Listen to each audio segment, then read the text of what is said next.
আসসালামু আলাইকুম। উৎপাদক বিশ্লেষণ 10 নম্বর ক্লাসে সকলকে শুভেচ্ছা।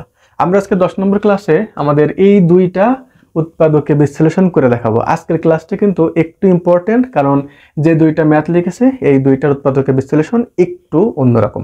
আচ্ছা, তো আমরা সেকেন্ডটা দিয়ে শুরু করি। আমাদের ম্যাথ আছে 2bd - a² - c² + b² + d² + 2ac। এইটাকে উৎপাদকে বিশ্লেষণ করতে হবে। তো আমরা বলেছি যদি আমাদের 2 যুক্ত কোনো ফর্ম থাকে, 2bd আছে, 2ac আছে, এখান থেকে আমাকে দেখতে হবে যে আমরা এখানে a + b² বা a - b² এমন কোনো ফরম্যাটে সাজাইতে পারি নাকি।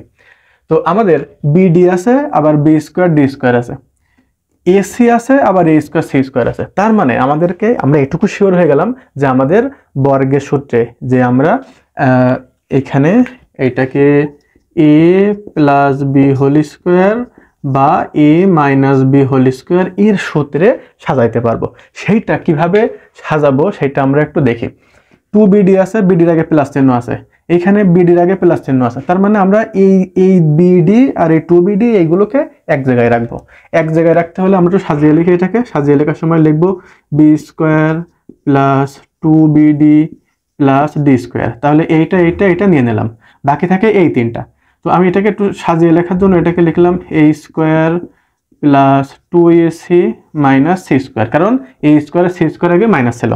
আচ্ছা, আমরা এই দুইটার আবার সূত্র কি জানি, a² + 2ab + b² আর a² - 2ab + b²। একটা বিষয় এখান থেকে আমরা ক্লিয়ার হয়ে গেলাম, প্লাস বা মাইনাস এটা কার আগে, এই 2ab এই 2ab, এইখানে প্লাস বলে এখানে প্লাস, এখানে মাইনাস বলে এখানে মাইনাস, তাহলে প্লাস এবং মাইনাসটা কিন্তু 2ab এর আগে। হ্যাঁ, আর এই যে b² a² b² এদের আগে কিন্তু কোনো মাইনাস থাকবে না। তাহলে এই যে মাইনাস, এই মাইনাস রেখে আমরা ক্যালকুলেশন করতে পারবো না। তাহলে প্রথম অংশটুকু কিন্তু আমার ডিরেক্ট সূত্র পড়ে যাচ্ছে, b² + 2bd + d²। এটা ডিরেক্ট আমরা লিখতে পারি যে b + d তার হোল স্কয়ার। কিন্তু এইটুকু কিন্তু কোনো সূত্রে আমরা এখনো ফেলতে পাচ্ছি না, কারণ সূত্র অনুযায়ী এই a² আর c² আগে কোনো অবস্থাতে আমরা নেগেটিভ চিহ্ন রাখতে পারবো না। তাহলে আগে সেটাকে পজিটিভ করতে হবে। পজিটিভ করার জন্য আমরা মাইনাসটা কমন নেব। কমন নিলে এখানে কি হবে, a² চিহ্ন চেঞ্জ হয়ে যাবে, এটা হচ্ছে 2ac + c²। এখন কিন্তু এই সূত্রের সঙ্গে মিলে যাচ্ছে, a² - 2ab + b², a - b²। এটা হচ্ছে a - c² এর সূত্র। সেই অনুযায়ী আমরা এটাকে লিখতে পারি b + d² মাইনাস এটাকে লিখতে পারি a - c²। ভালো করে যদি আমরা এটা খেয়াল করে দেখি যে এইটাকে সম্পূর্ণটাকে a ধরি, সম্পূর্ণটাকে b ধরি, তাহলে a² - b² এর সূত্র পড়ে যাচ্ছে। a² - b² এর সূত্র কি, a + b * a - b। তো সেটাই আমরা এখানে করে দেব। তাহলে a মানে হচ্ছে b + d, এটা হচ্ছে প্লাস a - c একটা, আর একটা হচ্ছে b + d, মানে এটা থেকে এটা বিয়োগ করব, তাহলে মাইনাসে প্লাস সি হবে। যদি আমরা কমন নিয়ে করি তাহলে এটা খুব ইজিলি বোঝা যায়। আমি কমন নেই নাই, মাইনাস যদি এর সঙ্গে দিই তো ব্র্যাকেট থাকলে এটা মাইনাসে হয় আর প্লাস সি হয়ে যায়। এখন যেহেতু এ বি সি ডি চারটা টার্ম আছে, কোনো কিছুই কাটাকাটি করা যায় না, তাহলে এইটাই আনসার। কেউ যদি মনে করে যে আমি এটাকে সাজিয়ে লিখবো, আগে এ দেবো, তারপরে বি দেবো, তারপরে সি দেবো, তারপরে ডি দেবো, এটাও লেখা যায়। আবার যদি এভাবে রেখে দিই তাহলে এর কোনো ভুল নাই, এটাই সঠিক। আচ্ছা, আমাদের 2 নম্বরটা করা শেষ, আমরা এখন 1 নম্বরে যাব। 1 নম্বরটাও একটু জটিল প্রকৃতির, তবে দেখে মনে হচ্ছে জটিল প্রকৃতির, আসলে অতটাও জটিল না। আমরা যদি একটু সূত্র পড়ি নাকি সেই দিকে একটু খেয়াল করি। আসলে সূত্র পড়তেছে, কিন্তু কোথায় সূত্র পড়তেছে সেটা আমাদেরকে আগে থেকে ধরতে হবে। অঙ্কটা যদি ভালো করে খেয়াল করে দেখি, 4x² - 4xy + y² - z²। কেউ যদি মনে করি এখানে 4x আছে, এখানেও 4x আছে, তাহলে আমি 4x আর 4xটা হচ্ছে কমন নেই। হ্যাঁ, কমন নিয়ে পরবর্তী লাইনে যাইতে পারবো, কিন্তু তারপরের লাইনে আর কিন্তু আগাইতে পারবো না। কাজে আমাকে এমন কিছু করতে হবে যে তারপরে স্টেপ বাই স্টেপ আমি ফলাফলের দিকে আগাইতে পারি। কাজেই একটা কিছু কমন যাচ্ছে বিধায় কমন নিয়ে বসে থাকলাম, তারপরের লাইনে যাইতে পারলাম না, তাহলে কিন্তু অঙ্ক মিলবে না।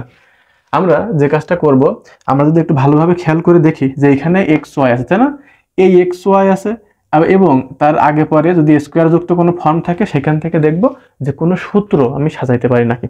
তো এখানে একটা সূত্র পড়ার মতো সিচুয়েশন আছে। এটাকে আমি লিখতে পারি 2x তার হোল স্কোয়ার, এটাকে আমি লিখব y তার হোল স্কোয়ার।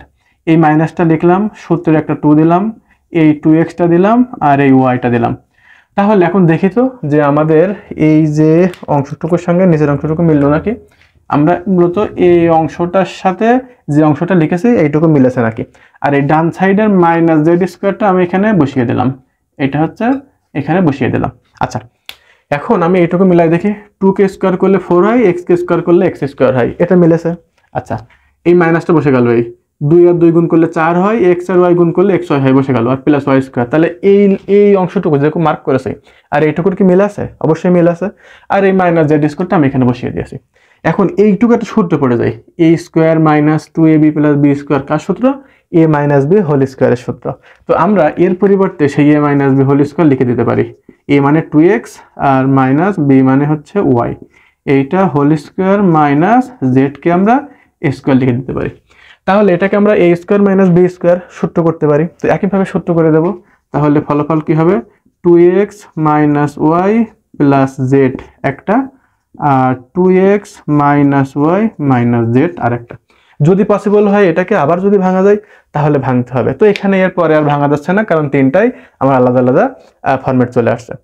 তো আমরা আজকের যে দুইটা ম্যাথ নিয়ে কথা বললাম তুলনামূলক একটু হার্ড, খুব বেশি হার্ড না, বুঝলে আবার খুবই সহজ। তো আমার মনে হয় যারা আমরা প্রথম থেকে ক্লাসটি করেছি এই কোয়ালিটির অঙ্ক আসলে আর সমস্যা হওয়ার কথা নয়। 10 নম্বর ক্লাসে যে দুইটা ম্যাথ সমাধান করলাম, 11 নম্বর ক্লাসে অন্য দুইটা ম্যাথ দেখার আমন্ত্রণ জানিয়ে আজকে এখানেই শেষ করছি। ধন্যবাদ।